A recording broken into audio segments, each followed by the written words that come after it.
Boa noite, boa noite, boa noite a todos. Está começando mais um Nossa Night para todo o Brasil. E você é o nosso convidado, você é mais convidado, fique à vontade. Esse programa onde sempre nós estamos recebendo um convidado com uma história de superação, com uma história de transformação. Então a gente pede para que você esteja conosco todos os dias, hein? Acompanhando aqui o Nossa Night.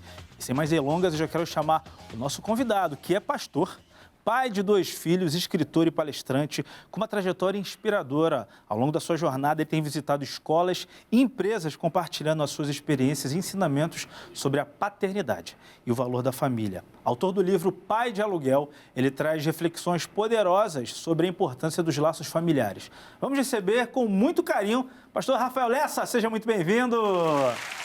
E aí, pastor? Tudo bem? Bem-vindo, fica à vontade, tá? Tá ótimo, muito obrigado. Tem que fazer um pouquinho alto. Ou eu que sou baixo.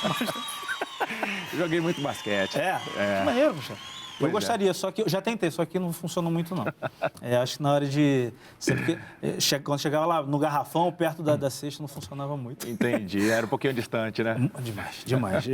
Eu queria muito ter só 10 centímetros a mais, para mim já estava bom. Mas eu aprendi, como a minha mãe sempre dizia, seja grato pelo que você tem, né? Isso, olha pro seu pai. Meu pai tem 1,62 m, eu tenho 1,70 m, então tá bom, né? Então já saiu no lucro, né? Pastor, seja muito bem-vindo mais uma vez. Ok, obrigado. O senhor congrega em que igreja, pastor? A minha igreja é a Sara Nossa Terra, do Recreio dos Bandeirantes. Maneiro. Tô lá já tem 19 anos na igreja, legal, graças a Deus. E o senhor pastoreia lá também? Sim, eu pastoreio lá e lidero a juventude de lá também, né? Sou um dos pastores auxiliares da igreja, mas focado bastante na juventude e nos adolescentes da igreja. Eu já ouvi pessoas falando assim, não, jovem, existe adolescente e existe aborrecente. Eu também já fui líder de jovem, pastor, há um tempo atrás, e eu não concordava muito com essa frase, não. Eu falei, beleza, tem essa etapa da vida do jovem que ele dá trabalho e tal, mas não é todo jovem que é aborrecente, né? Ele precisa ser encaminhado ali pro lugar certo. Né? Exatamente. Ainda bem que é uma fase que passa, né? A gente acha que nunca vai chegar, né? Como você ali na apresentação falou, eu tenho 2 filhos, né? Então tem um de 12 e a Letícia de 15, né? O Daniel de 12 e a Letícia de 15. E estão bem nessa fase que eles mudam bastante, né? E começam a ser mais exigentes, mais questionadores, né? Por isso aborrecentes, né? Mas por que isso, pai? Por que eu não posso, né? A gente sabe que a gente passou por isso também, né? Exatamente. O senhor, por ser pastor de jovens, facilita na criação dos seus filhos? Certamente, né? Esses dias, por exemplo, estava conversando com a minha filha, aquele assunto que a gente não gostaria de conversar, mas temos que conversar com a nossa filha, que é a questão daqueles rapazes interessados nela, né? E aí foi interessante eu poder conversar com ela, tendo em vista a quantidade de meninas que eu já aconselhei para esse tipo de situação. Então, isso realmente eu vi que eu ganhei ferramentas para esse tão temido dia para os pais, né, onde que nós temos que falar sobre relacionamento com as nossas filhas. Mas eu acho que realmente as ferramentas que eu consegui ao longo dos anos me capacitaram para ter um papo ali que eu acho que eu fui bem sucedido. Estava nervoso, mas fui corajoso e acho que foi eficiente. Tem muitos pais que jogam para o outro cônjuge. Não, fala com seu pai, fala com a sua mãe. Não quer ter... Mas é importante... acho que ter essa conversa com o jovem, com o adolescente, até para ele ter confiança mais nos pais, né? Porque hoje em dia, ainda mais no tempo que a gente está vivendo, o jovem ele tem mais confiança em quem está na escola, no amiguinho, né? E no influencer da internet, né? No youtuber. Então, assim, por isso que a gente tem que deixar o canal de comunicação sempre aberto, né? Porque senão ele vai procurar em outro lugar. Sim. E vai encontrar, né? E aí sabe-se lá que tipo de informação que ele vai receber, né? Sim. E o senhor tem... ele é novo, mas eu vou chamar de senhor porque é pastor. Então, eu não consigo chamar o pastor de não senhor, tá? Você tem quantos anos, pastor? Eu tenho 46. Aí, eu tô quase te alcançando, hein? Daqui a 10 eu te alcanço. O senhor lidera jovens há quanto tempo? E tem, mais de 20 anos. Que eu era de Brasília e depois vim para cá. 20 anos, que bagagem, hein? Pois é. E a gente recebeu aqui a Isa, né? E ela falou muito bem do senhor. Eu falei, poxa, a gente quer conhecer esse projeto que ele faz, né? Sobre o livro também. Como começou a ideia do livro, a ideia como é que alinhou esse propósito com o que o senhor faz hoje? Na verdade, o livro, ele é, digamos assim, a última parte, a parte mais recente de todo o projeto, né? Na verdade, começou de uma constatação que eu comecei a ver a partir de muitas conversas com adolescentes, principalmente meninas, onde que a gente conversando, muitas delas falavam da dificuldade que elas tinham de ver Deus como um Deus próximo, um Deus amoroso. Elas tinham uma visão um pouquinho diferente dessa que a gente tanto anuncia nas Escrituras, né? E aí eu perguntava, uma pergunta minha começou a ser um padrão nessas conversas. Vem cá, você tem essa dificuldade com Deus? Deixa eu só fazer uma pergunta por curiosidade. Como é a sua relação com seu pai? Então, comecei a identificar que algumas pessoas, grande maioria das pessoas, tinham um conflito com o pai natural, tinha uma dificuldade de ver o pai, digamos assim, celestial. Então, quando rolava esse conflito, eu comecei a ver assim, poxa, normalmente essas meninas têm dificuldade de ver, e ao contrário, as meninas têm muita facilidade de se relacionar com Deus, são apaixonadas por Jesus, grande parte delas tem um bom relacionamento familiar. Então, comecei a fazer um paralelo disso. Com o passar do tempo, eu falei, poxa, se eu consigo resolver o problema dela com a paternidade natural, ressignificar esse relacionamento que ela tem com o pai natural, de repente eu abro uma nova forma dela encarar, né, o nosso Pai Celestial. Então, com isso, surgiu essa minha ânsia de falar assim, poxa vida, eu preciso estudar mais sobre paternidade, eu preciso entrar nesse assunto, eu preciso me especializar. Foi quando eu comecei a comprar tudo que é tipo de livro, comecei realmente a participar de seminários para saber realmente como ser uma ferramenta para que as pessoas pudessem ressignificar a sua relação com o seu pai. Então, muitas vezes, muitos adolescentes, então, têm essa dificuldade de entender Deus como tudo que ele é, como um pai, justamente porque tem um problema com o pai natural. Sim, e na verdade a gente espelha, né? Por exemplo, um pai tirano, muitas vezes essa pessoa projeta Deus um Deus tirano. Um pai ausente, muitas vezes um Deus presente. Será que esse Deus vai estar presente na hora que eu precisar? Será que de fato ele vai me ajudar? Será que eu posso confiar nesse Deus? Então, muitas vezes a gente espelha, a gente acaba passando para Deus ferramentas que são frutos da nossa, aquilo que é fruto da nossa convivência diária, né? A gente aprende que é assim, então o pai lá do céu deve ser do mesmo jeito, né? Quando fala pai, a gente acha que o pai é o mesmo tipo de pai, né? Sim. Mas sem mudar muito o comportamento, né? Quando você entendeu, o senhor entendeu que era por esse caminho que você devia seguir. Aí, qual foi a primeira coisa que você fez antes de chegar no livro? Já foi colocar isso nas mensagens, foi conversar? O que aconteceu? Eu comecei a estudar bastante sobre o assunto, tive uma oportunidade, tivemos um evento lá na nossa igreja, que eu estava com 1.200 jovens e adolescentes. Meu Deus! E ali eu chamei 2 psicólogas para fazer um workshop sobre paternidade, porque esse assunto estava queimando no meu coração. E no meio desse workshop, o que aconteceu? Num determinado momento, uma das psicólogas falou assim, vem aqui, me dizem aí, quem aqui nunca ganhou um abraço do seu pai? Fica de pé, por favor. Eu juro que por conta da minha experiência, imaginava que umas 5, 6 pessoas iam ficar de pé.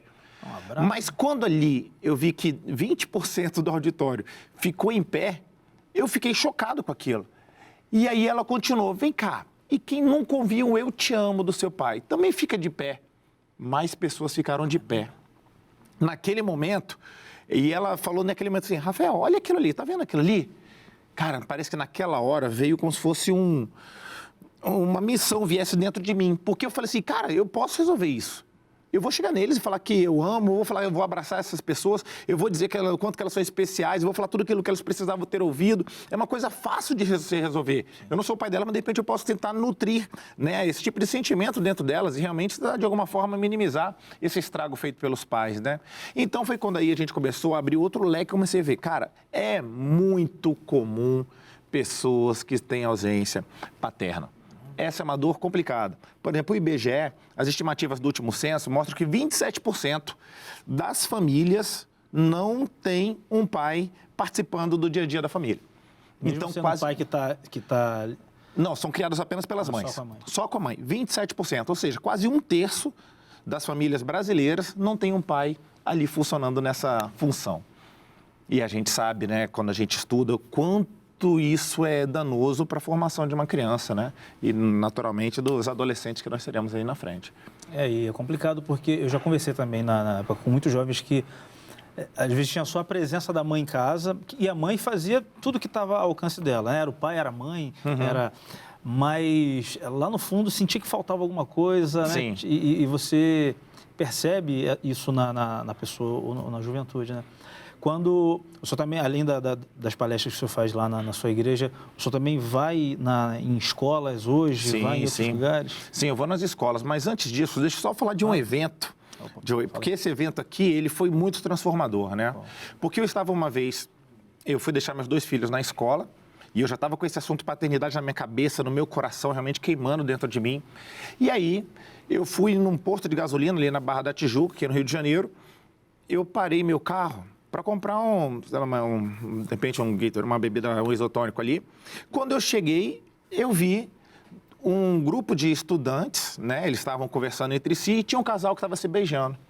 Mas ele estava se beijando, digamos assim, de uma forma bastante quente. Sim. Né? Calorosa. Era calorosa. E eu achei aquilo um tanto quanto forte para aquele momento, era cerca de 1h da tarde, né? E era aquele rapaz, né, passando a mão na menina, e eu achei aquilo tão forte para mim que eu vi ali os frentistas olhando para a situação, outras pessoas estavam passando ali olhando para aquela situação e achando meio absurdo ali, meio forte aquela situação, mas mesmo assim eu preferi não me envolver. Eu entrei direto na loja de conveniência. Então, na loja de conveniência, peguei ali o que eu queria. Quando eu estava indo pagar, a moça do caixa e começa. Poxa vida, olha só, senhor, deixa eu falar um negócio com você, eu acho que você é demitida. Eu falei, por quê? Poxa, porque eu acabei de vender uma vodka para aquele grupo de estudantes ali. Porque, na verdade, o menino veio aqui sem camisa, mas um garoto enorme. Eu não sabia que era menor de idade, eu acabei vendendo. Quando eu vendi, ele saiu aqui da loja, ele botou o uniforme do colégio. Meu Deus. E a câmera com certeza pegou isso. Aí a moça que estava atrás de mim na fila entrou no assunto. E falou assim, isso porque você não sabe como é que eles estavam se agarrando ali, que pouca vergonha estava acontecendo. Cada um começou a dar opinião. Começou a dar opinião. Isso eu no meio. E eu no meio. E a moça do caixa começou. E sabe o que é o problema? Ninguém faz nada. Tá todo mundo aí vendo e ninguém faz nada. E a moça de trás, é mesmo, ninguém faz nada. O coração como? Nessa hora eu falei, cara, eu vou lá. Fica tranquilo, eu vou lá falar com eles. Então tá, vai lá. Eu fui e paguei o meu negocinho, paguei o que eu tinha consumido, peguei meu carro, né, porque eu fiquei assim, cara, a adrenalina começou a subir, né, porque eu falei, cara, eu vou confrontar esse pessoal com garrafa, vão tacar garrafa em mim, vão tacar garrafa em mim, vão me agredir, vai ser uma confusão, mas eu disse para elas que eu vou ter que ir. Peguei meu carro, dei a volta ali no posto, eles estavam saindo já para o lado de fora do posto. Eu fui com o carro, eu fechei eles, né? Entrei no meio do caminho deles. E aí eu comecei.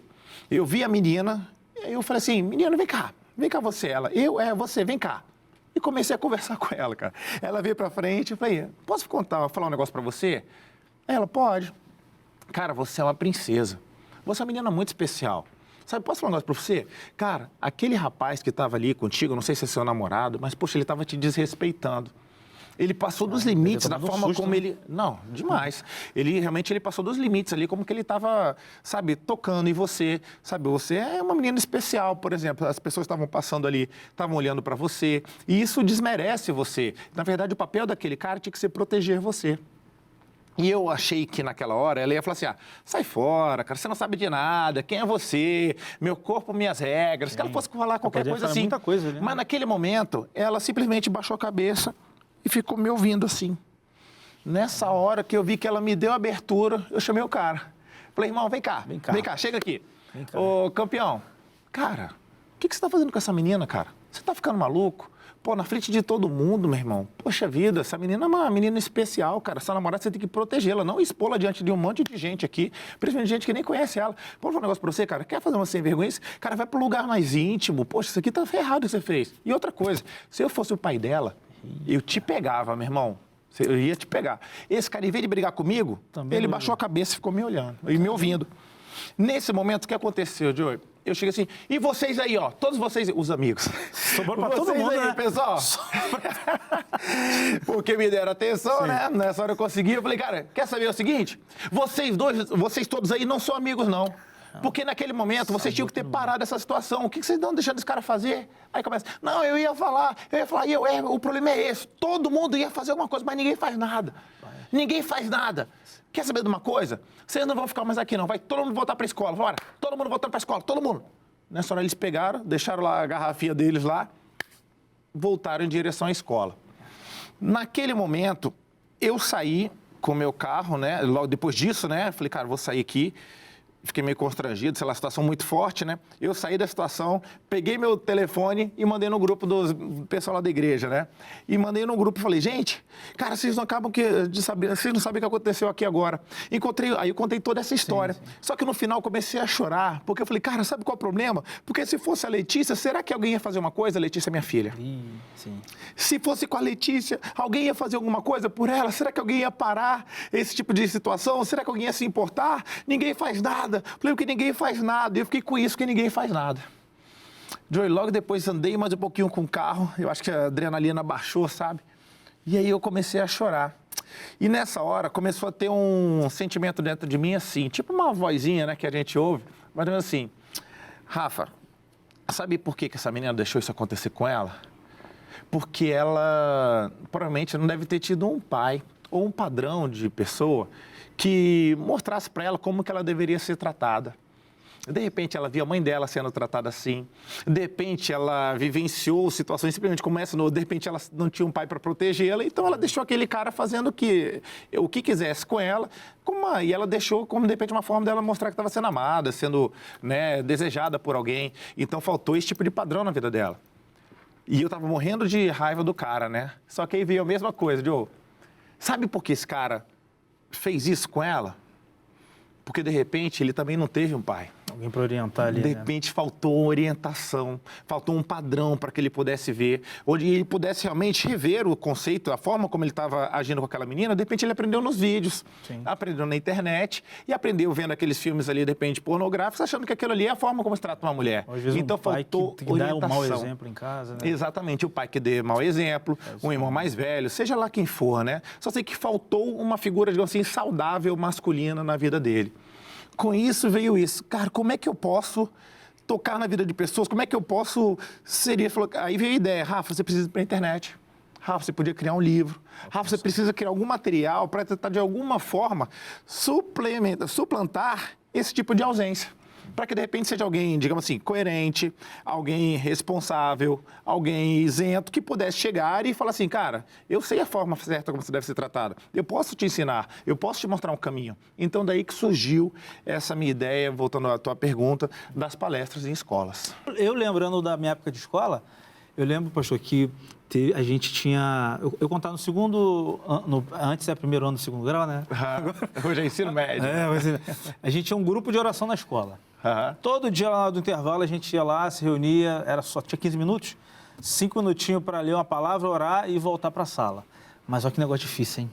Porque tinha dia que ia 5 pessoas, tinha dia que ia 2, tinha dia que ia 10.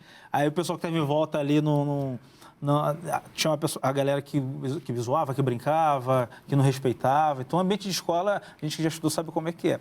Como é que o senhor começou a fazer as palestras, levando a mensagem dentro das escolas? Então, foi de uma forma bastante interessante, né? Eu, como líder de jovens, né, foi uma coisa também... As coisas foram surgindo, né, na minha vida.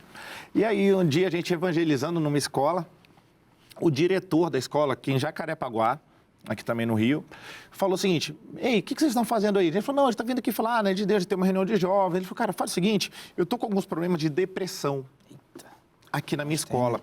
E vocês poderiam, de repente, fazer uma palestra sobre depressão? Isso que foi a nossa forma de entrar nas escolas. Porque fugiu de ser uma forma de entrar com religião. Porque hoje em dia, tocar no assunto religião dentro de escola é uma coisa extremamente tóxica, né? Bastante complicada. Então, a gente bolou um discurso sobre depressão.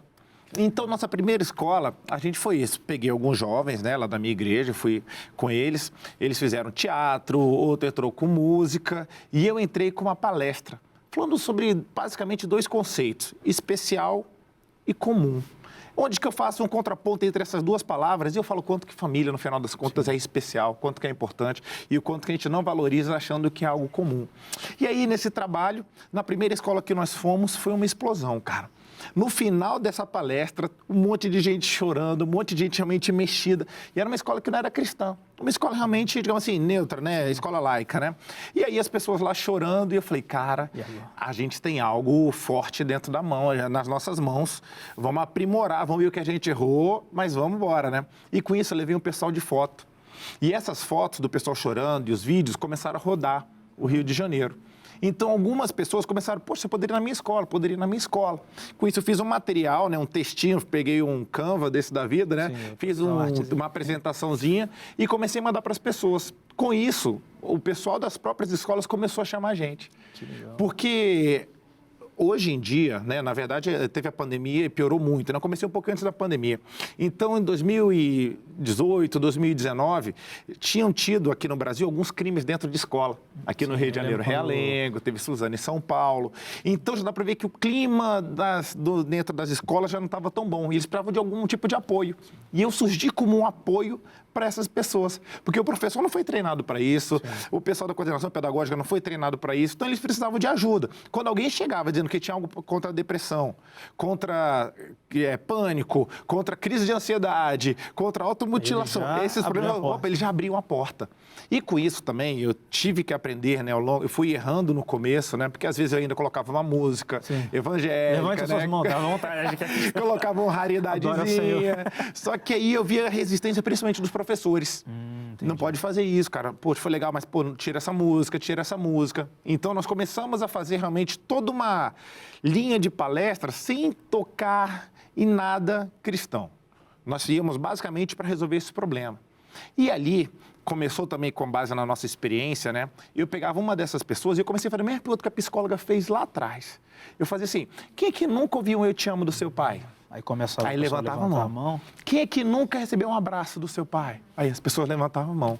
Eu pegava uma dessas pessoas, levava lá na frente. E eu falava assim, eu posso ser seu pai por alguns instantes? Eu posso agir como um pai na sua vida? Posso ser um pai de aluguel na sua vida? Eu posso ser um pai emprestado para você?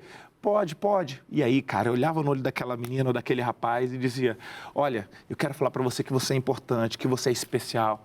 Quero falar que você tem muito valor. Eu quero falar que você, desde já é um vencedor. Porque muitas pessoas, de repente, tiveram essa falta que você teve, mas, poxa, desistiram dos estudos, entraram para o crime, entraram para as drogas, e você está aqui estudando. Quero dizer que você é uma pessoa muito valiosa. E nisso as pessoas já começavam a chorar. E, cara, você é muito especial, você é muito importante. E você vê a variação de idade quando isso acontecia? Tipo, tinha pessoa, isso funcionava desde 12 anos de idade até 20 anos de idade, sempre funcionava. Na verdade, essa lacuna, né, essa ferida paterna é algo muito comum. Então, eu falava e no final eu sempre terminava assim, eu posso te dar um abraço? E aí era o momento de que eu abraçava essa pessoa e aí era... E nisso que eu estava falando, a pessoa já começava a se sentir tocada, várias pessoas se identificavam com essa situação. E aí o ambiente da escola mudava, né? Da sala, né? Virava aquela loucura, todo mundo começava a chorar. E aí eu acabava tocando outro assunto que é muito pertinente dentro das escolas hoje também, que é o tal do bullying, né? Sim. Que eu falava o seguinte, gente, eu entrei nessa palestra aqui, de repente tem 15, 20 minutos, eu não conhecia essa pessoa aqui, mas eu já consegui ser especial na vida dela. Vocês, de repente, estudaram o ano inteiro com ela, vocês fizeram uma série de atividades com ela e nunca perceberam que ela, de repente, tinha uma dor dentro dela. E, poxa, foram pessoas comuns e eu consegui ser especial. Por isso que, a partir de agora, eu quero que a gente mude essa história, porque as pessoas que estão aqui, de repente, que vocês estão mais zoando, que vocês estão mais realmente colocando apelidos, estão realmente dando menos valor, são as pessoas que mais precisam de você, cara. Você começa Aí eu começava assim, por isso que agora eu não quero mais ouvir história de bullying aqui nessa escola. Porque as pessoas estão sofrendo, as pessoas estão precisando de apoio, precisando de amparo. Elas vêm, de repente, de uma história muito complicada dentro de casa, e é aqui que elas podiam receber o carinho de vocês não estão recebendo. Então agora, aí eu mandava todo mundo ficar em pé, né? E agora vamos lá, todo mundo. Quem agora hoje precisa de um abraço aqui? Aí as pessoas levantavam a mão, faziam fila. Eu falei, cara, mas eu não vou conseguir abraçar todo mundo. Você que está aí, vem abraçar, vem abraçar. Aí acabava aquele movimento, né? Isso a gente foi de uma forma natural, foi acontecendo esse tipo de situação, né? Você fez há quanto tempo? Você já faz isso há quanto tempo? Desde 2018, né? Vamos fazer 7 anos, né? Que a gente faz isso. Então, aí a gente começou, na pandemia a gente teve que parar, porque as escolas fecharam, né? Depois nós fomos voltando, né? Voltamos com as máscaras, depois sem máscara novamente, né? Mas então a gente foi isso. Foi dessa forma que nós começamos a entrar na escola. Levando palestras, né? Oferecendo palestras contra a depressão, contra o bullying. Então, as escolas, normalmente, elas se identificam e precisam de ajuda nesse tipo de situação, né? Então, eu entrava exatamente para ajudar essas pessoas. E os pais hoje, o pai hoje que tem aí seu filho adolescente, entrando ali na adolescência, se talvez ele está nos assistindo e conseguiu identificar, poxa, eu não converso muito com meu filho, com a minha filha, eu não tenho essa proximidade, não sei fazer isso. Como um pai pode, talvez, mudar a forma de tratar o seu filho para se aproximar e talvez não perder ele? Qual seria, vamos dizer, um conselho? O que esse pai deveria fazer? O conselho que eu sempre dou, né, para o pai é que sempre há tempo. Porque a gente sempre fala assim, eu já perdi a oportunidade, meus filhos já cresceram, mas todo filho que não recebeu um carinho de um pai, todo filho que não recebeu um abraço de um pai, ele lá dentro dele, ele anseia por isso. Se o pai começar, no momento, até o filho de repente vai te repelir, mas lá no fundo ele está gostando de receber aquilo, ele não está acostumado com aquilo. Então eu queria desafiar você, pai, você que de repente, por algum momento, de repente, e não só são essas questões que a gente não sabe fazer, de repente a gente não recebeu o carinho, Sim. a gente não sabe como fazer, entende, né, mas não é porque nós não recebemos que estamos impedidos de mudar essa história. Por isso que realmente a gente tem que pedir, de repente até você está me assistindo hoje, é uma oportunidade de você refletir a sua atitude e ver assim, cara, de repente eu posso ser um pai melhor, de repente eu posso ser um pai presente para que eu não seja um cara que vai na escola do meu filho fazer aquilo que eu poderia estar fazendo. Então, assim, eu creio que o pai, ele tem que dar o primeiro passo. Porque nós ficamos esperando, quando meu filho vier na minha direção, eu vou. Quando meu filho falar, eu vou. Não, eu acho que são coisas que nós temos que fazer realmente de uma forma proativa e saber que no momento é estranho, no momento é difícil, mas daqui a pouco vai ficando melhor e daqui a pouco se torna algo normal. E essa aproximação é sempre, às vezes, procurar o filho e perguntar como ele está, sei lá, como foi o dia, talvez uma coisa simples assim. Que seja um elogio, que seja, poxa, filho, gostei do seu cabelo, filho, gostei do que você está fazendo, filho, eu estou de olho nas suas notas, filho, eu estou de olho em você. Sabe, é mostrar que realmente o teu filho é especial, que ele está presente ali. Filho, como é que foi o seu dia? Filho, eu te amo. Eu tenho achado, sabe, é engraçado que é uma frase tão fácil da gente falar, de repente, para os nossos amigos. É tão fácil falar para as pessoas que a gente vê, de repente, na televisão, né, um artista, falar sobre os outros, mas dentro de casa, como que essa frase, ela é pouco falada. E eu tenho desafiado muito os alunos, sabe, eu desafio as empresas, os caras voltarem para casa, e a primeira coisa é falar assim, que ama a esposa, que ama seus filhos, os filhos falarem isso para os seus pais, os filhos agradecerem aos seus pais pelo investimento, porque às vezes a gente que é pai, a gente sabe o sacrifício que a gente faz para que os nossos filhos tenham a vida que eles têm. A gente sabe quanto custa uma mensalidade escolar, a gente sabe quanto custa um judô, a gente sabe quanto custa um balé, a gente sabe quanto custa um tênis, e a gente realmente paga um alto preço para que os nossos filhos sejam bem-sucedidos lá na frente.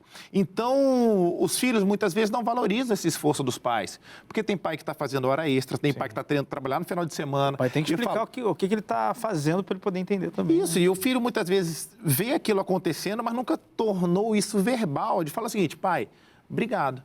Obrigado pelo esforço que você tem tido para que eu consiga estudar nessa escola, de repente, particular. Pai, obrigado porque, de repente, você está se matando aí para que eu consiga ter meu material escolar. Obrigado pelo que ele está fazendo, de repente, posso ter esse tênis aqui. Sabe, agradecer os pais. E aí, muitas vezes, no outro dia, a gente já não está mais lá, mas a escola me liga e fala assim, Rafael, foi uma revolução. Você não sabe, vi uma mãe perguntar, o que vocês fizeram com meu filho? Meu filho está diferente, meu filho mudou. Meu filho voltou agradecendo, meu filho voltou me beijando, meu filho voltou me abraçando. Então, assim, pequenas atitudes que trazem grandes resultados, né? Que a gente pode fazer no nosso dia a dia. Então, reflexões como essa, é muito bom, de repente, chegar alguém numa escola, porque às vezes a gente quem já está no dia a dia, é difícil falar, mas alguém de fora vir aqui refletir e botar as pessoas para pensar e refletirem suas atitudes, isso faz muito sentido e por isso que a gente tem essa aceitação tão grande dentro das escolas.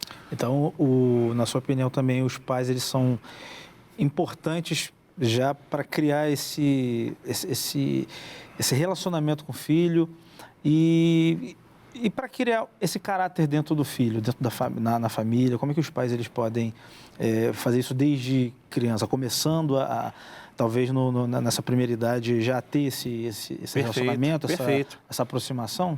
O quanto antes, né? Na verdade, quanto antes o pai puder, o pai ou a mãe, né, puderem se aproximar e inserir essas práticas dentro da sua família de comunicação, de conexão, de almoçar junto, de largarem o telefone celular, na hora do almoço na mesa, desligarem ali, né? a televisão, sabe, e terem tempos de conversa, tempos de conexão, tempos de saírem juntos, porque de repente um pai sai com o pessoal do trabalho, sai com os amigos, vai jogar futebol e não sai com os filhos. Sim. Um fenômeno que acontece, pelo menos já vi acontecer várias vezes lá onde que eu moro, os pais às vezes preferem sair com os animais de estimação e deixar os filhos com as babás nos parquinhos. É muito, nos parquinhos, quando você para ver, às vezes tem as babás com as crianças. E os pais saem, né? Os homens, as mulheres saem. Com o cachorrinho e com o celular aqui, né? E com o celularzinho. Exatamente, porque o cachorro não questiona, o cachorro não dá trabalho, o cachorro não pede, né? Então, assim, infelizmente, está tendo essa troca de valores. Sim, e os pais não têm esse horário marcado para sair com seus filhos. Eles preferem, de repente, ter mais facilidade com animal de estimação, que em tese é mais fácil de lidar, ele fica sozinho, ele aceita que a gente fique no telefone celular e não gera, sem gerar esse tipo de conexão, né? Então, realmente, eu acho que os pais tem que estar atentos e tem que realmente criar dentro da sua casa. Só que, por exemplo, não, mas meus filhos já são grandes. Faz grande. Faz com eles maiorzinhos, faz com ele adolescente, faz com ele adultos. Faça dentro da sua possibilidade. Porque muitas vezes, por falta, a gente fica esperando o momento ideal para fazer as coisas, nós não fazemos aquilo que nós tínhamos que fazer. Sim. Eu falo o seguinte, em vez de esperar o ideal, faz com o que você tem, faz com o real, faz com o que é possível, melhora, o que está na sua mão, faça, entendeu? Porque às vezes você não vai ter uma nota 10, mas de repente vai ter um relacionamento nota 8 com seus filhos e tá bom pra caramba. Está muito acima da média, vai ser fantástico, vai ser transformador para vocês, vai trazer satisfação para vocês. Então, comece o quanto antes a realmente se desafiar para tornar essa casa um ambiente gostoso, um ambiente onde haja conexão e que as pessoas gostem de estar ali naquele lugar. E o senhor contou aquela experiência que você teve lá no estacionamento. Dentro do seu livro, você conta outras experiências também? Ou você volta os ensinamentos aqui, mais com ensinamentos? Não, o livro, eu conto essa história, né, do posto de gasolina, lá onde que eu tive esse embate, né, essa situação. E depois eu começo a falar, assim, sobre a falta que um pai faz na vida de uma pessoa. E eu começo a falar ali, por exemplo, tem um contrato de locação, onde que enquanto a pessoa estiver lendo o livro, eu posso funcionar como um pai para ela. No momento que ela fecha, o contrato está interrompido, né, até ela abrir novamente, né? E ali eu começo a falar quais o impacto da falta de um pai, como, por exemplo, a falta de confiança. Há muitas vezes uma lacuna dentro da autoestima da pessoa. De repente, essa pessoa vai ter dificuldade para estabelecer relacionamentos satisfatórios. Então, tem uma série de questões que começa a trabalhar. E começa a trabalhar realmente dando um antídoto, como que ela pode vencer essas possíveis consequências da falta de um pai. E no final também tem minhas cartinhas, tem cartas que eu fiz para essa pessoa. E aí a gente começa a desenvolver praticamente um relacionamento a partir dessas lacunas, né? Dessas falhas que faltaram na vida de uma pessoa. Então eu tento suprir essa presença com conselhos reais, práticos e sinceros e honestos e cheios de carinho e bons princípios, né? Para essas pessoas que tiveram essa ausência paterna. Perfeito. Pastor Rafael, quero agradecer, antes de tudo, obrigado pela presença. Eu que agradeço. Volte mais vezes com mais histórias, com mais experiências. Vai ser um prazer. E vou pedir para o senhor deixar aí contato, como é que as pessoas fazem para te chamar para palestra, para os eventos na escola, para adquirir seu livro. Ótimo. Deixa aí para a gente. A vida sim. Para você entrar em contato comigo, acho que a melhor ferramenta é o Instagram, né? O meu Instagram é @orafaellessa e também no meu site. Rafael, quero conhecer teu livro, www.paidealuguel.com, tá? Ali eu estou virando meu livro, você vai ter frete grátis aí no autógrafo, eu autografo todos os livros e mando para casa das pessoas. Inclusive, tem daqui a pouco para o correio, mandar mais 8 exemplares que foram solicitados essa semana. Então, realmente, se você quiser fazer parte das pessoas que estão conhecendo esse Pai de Aluguel, vai ser uma alegria ter você. Então, www.paidealuguel.com e eu envio o livro para sua casa com todo carinho. Perfeito, pastor. Obrigado mais uma vez. Foi um prazer, sucesso aí no ministério. Deus abençoe e até a próxima. Tá bom, estamos juntos. Valeu, galera. Obrigado. Esse foi o Nossa Night e a gente te espera no próximo. Até mais. Tchau.